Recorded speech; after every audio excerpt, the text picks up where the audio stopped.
Born in 1913 on the eve of World War I, Soviet artist Felix Lembersky endured trauma early in his life while relocating from Poland to Ukraine and eventually to Russia.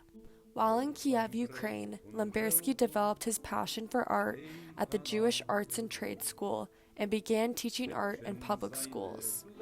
In 1932, Socialist realism officially became the national art genre of the Soviet Union, drastically limiting artistic freedom. Characteristics of socialist realist art included highly idealized depictions of Soviet values and culture, especially focusing on images of a utopian communist life. Any artistic renderings that conflicted with these ideals were banned. In 1935, Lembersky moved to Leningrad, Russia, where he studied at the Leningrad Academy of Art until the Nazis invaded. Lembersky finished his thesis and completed his master's degree in 1941, the same year both of his parents died in the Holocaust.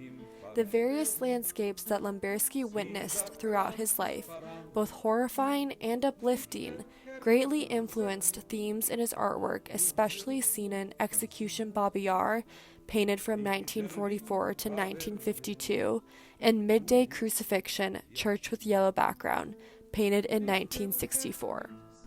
Influenced by Russian avant-garde and the genre's focus on experimentation, Lembersky's painting style transformed from monochromatic portraiture to abstraction, reflecting his nonconformist stance against the nationalistic propaganda art of socialist realism.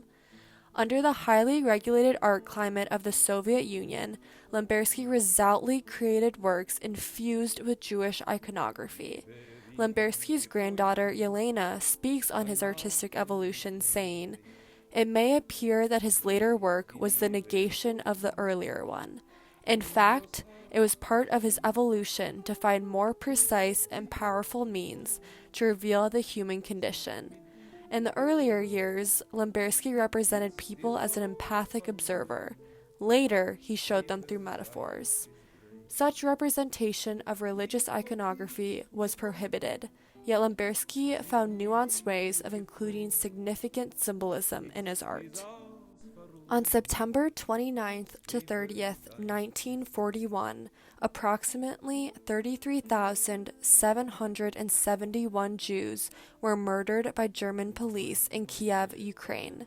This catastrophic event, known as the Massacre at Babi Yar, weighed heavily on Lembersky, whose parents were killed a few months earlier in Berdyshev. He began painting his Execution Babi Yar series in 1944. A landscape of dark grays, blues, and browns intermixes with living beings. Elevated on a hill stands a group of outlined figures with dogs. Below them, in the ravine, a mass of bodies huddled together. Confusion and fear are palpable in Lembersky's painting through his bold and unblended brushstrokes. Though the faces of the figures cannot be distinguished, the shape and line of the forms emanate various actions. Mothers cradle their babies.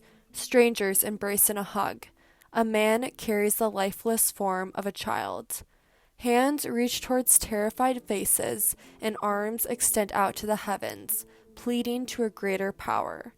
Smoke billows from a white tent nearby and fades into the horizon. During the time Lembersky painted the Execution series, Soviet laws forced him to keep them in storage. A painting representing the atrocities of the Holocaust in real time would have been destroyed immediately. During an exhibition opening years later, Lembersky professed, "I call upon the young people who will come after us to create works that people want to see again and again, and then, after coming home, to think about them, and then, having thought about them, say to themselves, 'I have not seen everything yet.'"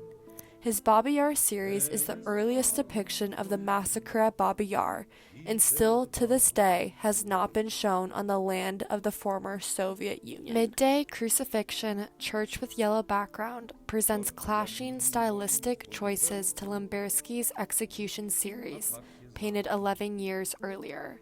The use of bright color overpowers the work. A yellow sky sits on top of a vibrant green hill that flushes with a pink and purple foreground. On top of the hill stands a bright white building with baby blue accents. A fence rises from the lower frame of the painting. The landscape reflects the historical site of Strela Logica, a Russian city located next to a lake. During the siege of Leningrad, civilians were able to escape the war-torn city over the frozen ice. Lembersky happened to be one of these exiles who found himself crossing what is now known as the Road of Life. In the 60s, Lembersky returned to this landscape to commit it to the memory of time through his paintbrush. Lembersky's granddaughter, Yelena, discovered that Berdyshev, the town in Ukraine where his parents were murdered, looks very similar to Strela Logica. I think in the 60s, he was coming back to his roots, reviving that vibrant color and the sunlight of Ukraine where he grew up. He was somehow naturally drawn to places that reminded him of home. But of course, it's not a real place, right? Even though it was painted originally, sketched from that real place, but then it become, what does it become? Metaphor. If you take another look at the work, your eye might focus on the shape of a body tied to the fence, the crucifixion. A spiritual dimension to Lembersky's work takes shape.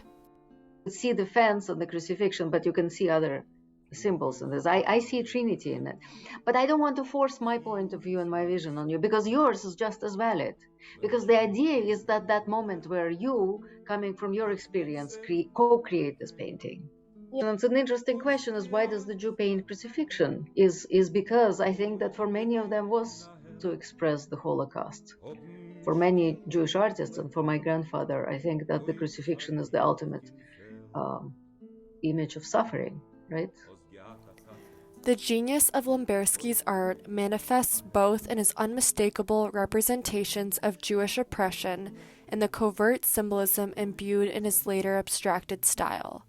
Equally as challenging to the viewer, his stylistic evolution from socialist realism to a more nonconformist art genre displays his liberation from Soviet constraints and commitment to his Jewish faith, his parents, and all those whose lives were mercilessly taken.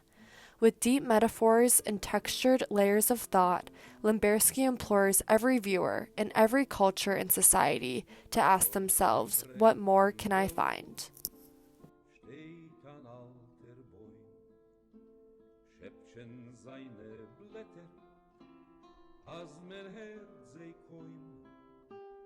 Szepczeń und Erzählung